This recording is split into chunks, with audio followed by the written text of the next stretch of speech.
Hello, welcome to Spicy Grandma's Cuban edition. I am here with Spicy Grandma Idania. We are Hello. in the beautiful mountains of North Carolina. This is Idania, and this is one of my best friends, Katie. Hi.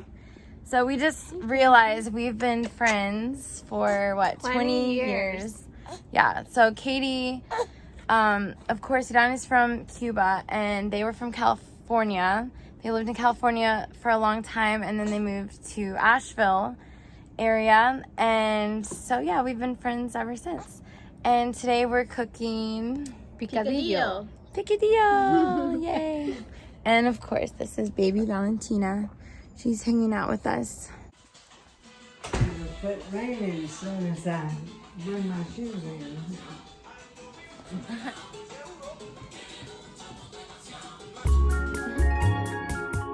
So the basic ingredient for picadillo is ground beef. And you start with your ground beef, and then you're gonna have olive oil to saute your bell peppers, your onions, your garlic. Those are basic ingredients that Cubans use in most of their meals.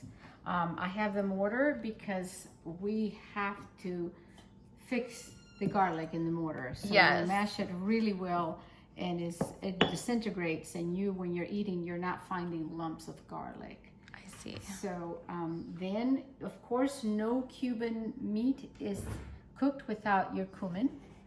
You have to have your cumin. You have to have a little bit of cherry wine vinegar for your cooking, some lemon, a little bit of tomato paste that you put in. Some Cubans use more tomato paste than others, but it's just to your taste. You decide. You have the ingredients, how you like your food. Then, of course, you have the mixture of the golden raisins that adds that sweetness to it. And then we use really a lot of stuffed olives. We really Yes. love This that. looks so good. For the seasoning, I have learned to use this Varia Sazon Tropical. I have learned to use that here, not that we had it in Cuba movies, but it's very, very tasty, and it adds a lot of flavor. And of course, this gives the final punch to your taste and combining all The the caldo de pollo, like a bouillon, right? Yes, a bouillon, cubitos en polvo, and they have chicken flavor, vegetable flavor. I'm going to use the chicken flavor today, and a little bit of black pepper, and that's basically about it. Some people sometimes like to add potatoes, diced potatoes. They could add capers. It's open. It's an open window that you can just basically. It's an interpretive dish. Yes. But it has like the basic Cuban elements. Right, which is your ground beef, and then you have your bell peppers, your onions, your garlic, your olive oil, and from then on is open to you. Whatever fancies your taste. Amazing.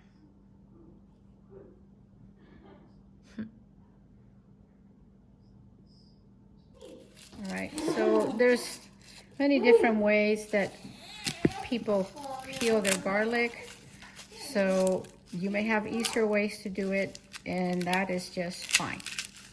It's your, whatever you like to do. So we're peeling the garlic, and we're gonna mash it well, that you don't want lumps of garlic left, or otherwise the flavors, you want the flavors to blend well together.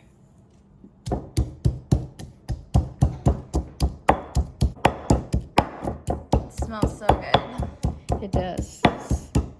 Now, most people like garlic.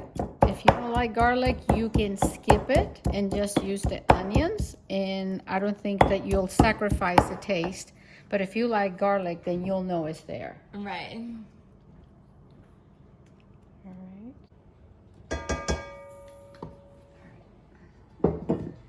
Now, when you cut the onions, I prefer to have them in big wedges.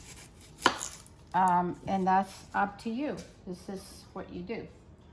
Regardless They're gonna taste good, but I usually like to have them in big wedges, and that way I can, when you eat in it, you're tasting it and you can bite into it and you know that it's there. So when we're cooking the peppers, as well, you want a chunky wedges, however you want to call it. And this is pretty much what some Cubans call the trinity of Cuban cooking. You have your garlic, you have your onions, and you have your bell peppers. And you saute all that in olive oil. So for this, I would say about 2 tablespoons of olive oil should do it. And then be prepared for your house to smell good. Delicious. Delicious, I yes. love the smell of cooking garlic and onion. Yeah. So you start this, you stay with it. You want to start cooking it and make sure that the onions get a little limp, a little transparent look. And I just usually don't leave the side of the stove when I'm sauteing the vegetables. I want to be able to add the meat when your onions are translucent and your flavors start to mix. Yeah, so it's important not to have it too overcooked. Right. You want, when you're eating it, you still want to have crunchy taste of the vegetables. I see. Or the onions and the bell pepper especially. And then I go ahead and you add my seasonings to the vegetables so it make the flavors pop before I put the ground beef on. I see. So now we have the cumin that I add after I add the meat, and the badia a little bit. And if you're around Cubans, we hardly use any measurements, just a little bit of this and a little bit of that. Yeah.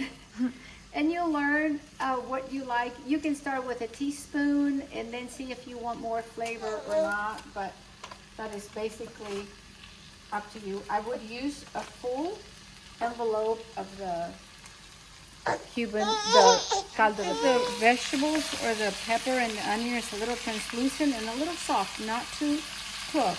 Then I will add the badia and the chicken bouillon or cubitos de caldo de pollo. And that, it helps the vegetables get the strong flavor, and then we will add the meat. Perfect. Smells so good. It is very fragrant. If you like the smell of onion and garlic, if not, open your windows because the taste is worth the smell. Yes. So for a better idea of how much badia sazon tropical to add, I would say about half a teaspoon. Okay. And then that, it gives you a start. After you taste it and you think that later, the next batch you make, you want to add more, then that's up to you. Yeah, that's a good thing about seasoning. You can just add whatever your preference is. Right. So now we're going to go ahead and add our meat. And you're cooking the meat, you also want to stay with it because you want it to be crumbled. You don't want it to be in big lumps. You know, sometimes when you cook the ground beef, it starts to bundle up a little, starts to group, I guess, if you want to call it that way. Right. But you just want to make sure that it's crumble and that it's cooking evenly. And it doesn't take a lot of time after this.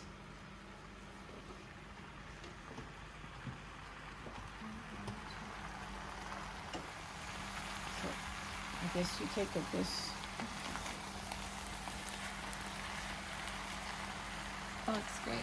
It looks great. It's going to taste delicious.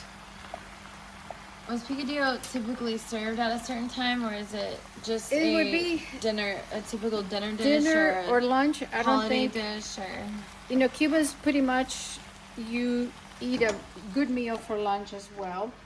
And most consistently, if you're in Cuba, you're going to eat it over white rice. Now, when you're here, we have learned that they make perfect fillings for tacos. And also Cubans use it a whole lot for filling for empanadas. yes, They're yeah, Cuban empanadas. yeah, that sounds so great. that is basically, it would be for Cubans over white rice or in empanadas. Okay. That's great. So you can cook the dinner, and then the next day you Yes. could use it for empanadas or And- vice versa. And a lot of the time, also if you make it with empanadas, you make a sauce with cilantro and garlic, olive oil, lemon juice. That you just dip your empanadas in that, and it's really, really good as well. Also, when you're eating picadillo, a lot of people love to have some black beans in the rice Yes. and the sweet fried plantains. That is a really good combination. I don't think there's anything better than like Cuban beans and plátanos. Yes, we do eat here at home. My husband is American, and he loves the Cuban arroz con gris, which is a rice that you cook with black beans. And the black beans, of course, we eat it pretty often, at least once a week. And the plantains, yes, the plantains is once or twice a week we're eating plantains. Add a little bit of pepper. Pepper basically is just to taste, black pepper, fresh. And I like to use the vinegar, sherry vinegar, and I really, really like that. It adds, I don't know, it does a taste that you don't find it anywhere else. So for measurement's sake, I think we'll do 1 teaspoon. But usually you just do it by eye. Yes. And is there something that's similar to a sherry vinegar? I think any cooking wine will probably be as like well. a red wine vinegar. A red wine vinegar would be pretty good as well. Okay, what else? Since the meat is really cooking now, I'm going to go ahead and add the raisins, the golden raisins, 1/2 cup. Yum. And we sliced about 20 of the green olives. Those look really The good. raisins are really good because somehow Cubans like a little bit of the sweet and the salty. Like we always eat cheese with our dessert. Yes. It is very, very common for us to always have a good cheese to eat with whatever dessert we're doing. And so the raisins, now I'm telling some people that, hey, I put raisins, oh, you already lost me. I don't like raisins. And if you don't like raisins, don't impose something that you don't like on your dish, and it will be as well. But for Cuban's sake, very common, we include raisins in our picadillo. I see. So if you hate raisins, don't feel like you have to, but if you want to be authentic, you have to add the golden raisins. Now, it's just you go with whatever. It's an open dish. Remember, your flavors. Some people may want to use basil. I don't like the basil that much. So once you decide what your taste in the meat is, then you can figure it out. Go from there. Maybe it would be good to add Worcestershire sauce. I don't know. But I Cool. think we're going to be ready here pretty soon. It looks so colorful with the olives and the peppers. What, if you're using ground beef that is 80-20, you're going to have a little bit more fat. If you have a 90% to 10%, then it's going to be a little drier.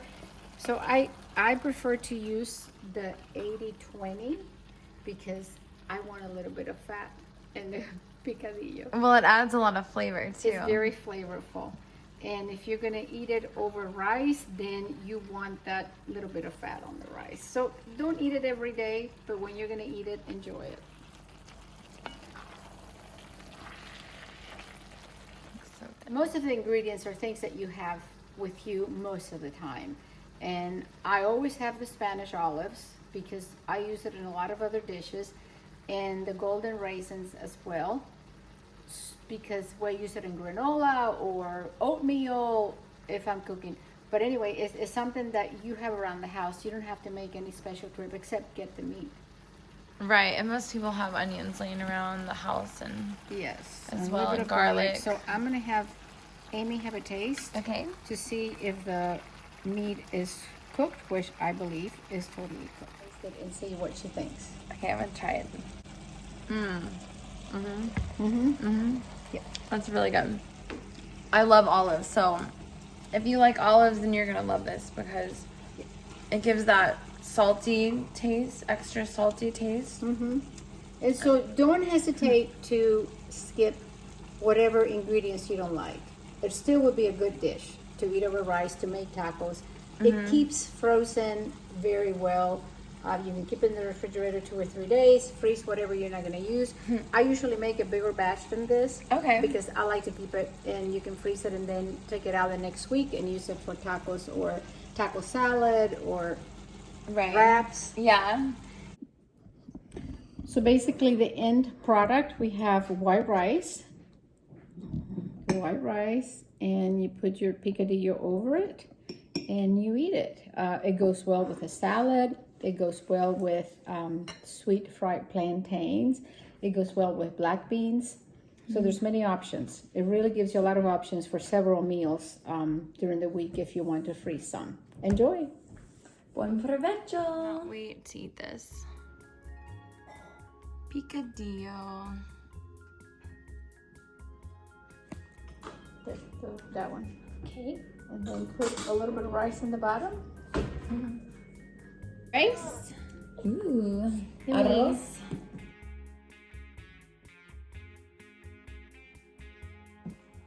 And there we go. Picadillo. Yum. Oh, look who's happy again. Oh, that's so sweet.